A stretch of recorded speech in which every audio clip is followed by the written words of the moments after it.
political scientist, and I work regionally, mostly on Latin American countries. Not exclusively, it depends where a particular question brings me, but quite a lot of research on Latin America. And I've got a specialty in Mexican politics. I've been working on Mexico for over 20 years. Thematically, I've worked on a variety of issues. One is democratization, so the transition or transformation of political regimes that have been dictatorships into democracies, trying to explain why that happens. And then I've also worked a lot on voting behavior, why people vote the way they do. Sometimes it has to do with the particular platform that a party offers, and sometimes it has to do with material benefits that we call vote buying, that a party or its operatives will offer people directly, which is a particularly big issue in new democracies in Latin America and elsewhere. Well, applications is a little tough for social scientists. We're doing basic research, so we don't always have an eye toward the policy implications or practical uses, much like, say, a materials scientist would do research on the basic building blocks of particular materials. So they might not be interested in producing a particular product. The same with us in social science. Nevertheless, some of my research has had some interest among policymakers and political actors. The work on transitions to democracy was primarily about dominant party regimes, places where a single party was in power for decades at a time. And that's attracted quite a lot of interest by opposition political parties in countries that still have dominant parties, or where a dominant party seems to be emerging. So for instance, people have been very interested in South Africa. I've given a lot of talks in South Africa to opposition groups. Same with Taiwan, of course in Mexico, where a lot of my research is based. And then in addition, one of the current projects has to do with vote buying, with offer that parties or their brokers will give to people of material benefits in exchange for the vote.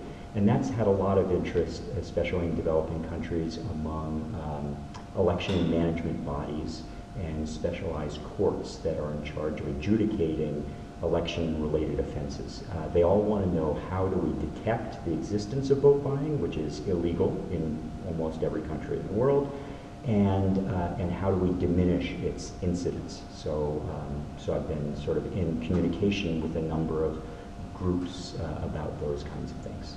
Well, I'm doing two. One is, again, this vote buying idea, and that project has sort of two elements to it. The first is, how do we understand the magnitude of vote buying? If you just ask people, did you sell your vote? They're not going to give you an honest response.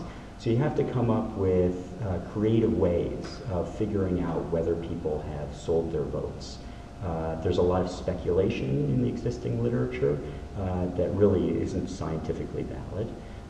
So some colleagues and I came up with a way of creatively measuring the incidence of vote selling through public opinion surveys. And then subsequently, we invented a new statistical methodology to be able to analyze the impact of vote selling on other behavior, on how people vote, for instance, and whether they vote. And I've been lately involved in using this new statistical methodology to try to figure out the impact of vote buying. And in fact, that has a practical application. Mexico's Federal Elections Tribunal, which is a specialized court system that just deals with election-related issues, asked me whether the winning candidate for the presidency in Mexico's 2012 elections, Enrique Peña Nieto, whether he could have won the election through vote buying, a practice that is completely illegal. And they asked me that in 2012, and I'm still working on the answer, but I've almost got it.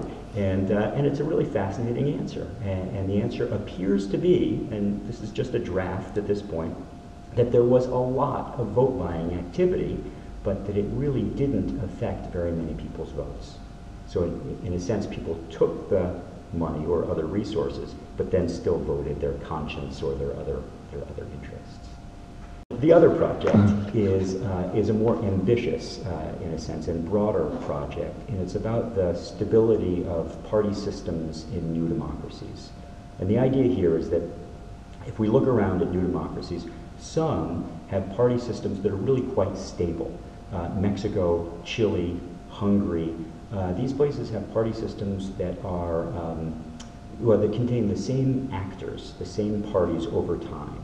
The same labels or names are on the ballot from one election to the next, and as a result, voters can form attachments to those parties. They can form an identity. They know what the parties stand for.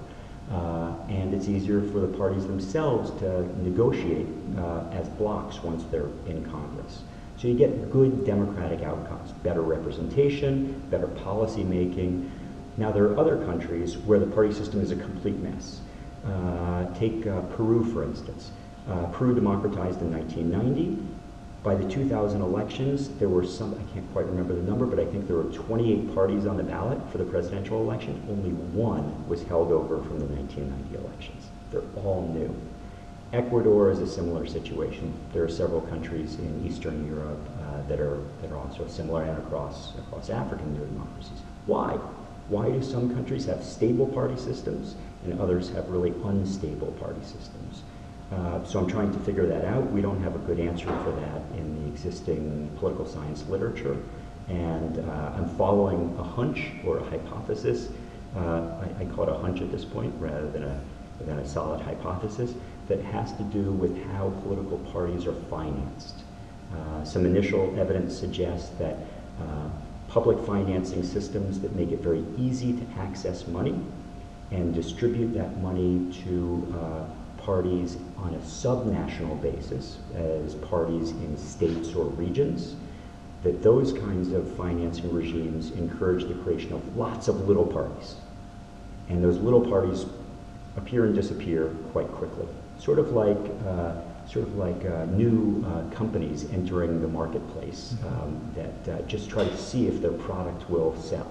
And a lot of them, of course, go bankrupt. Same with these little parties.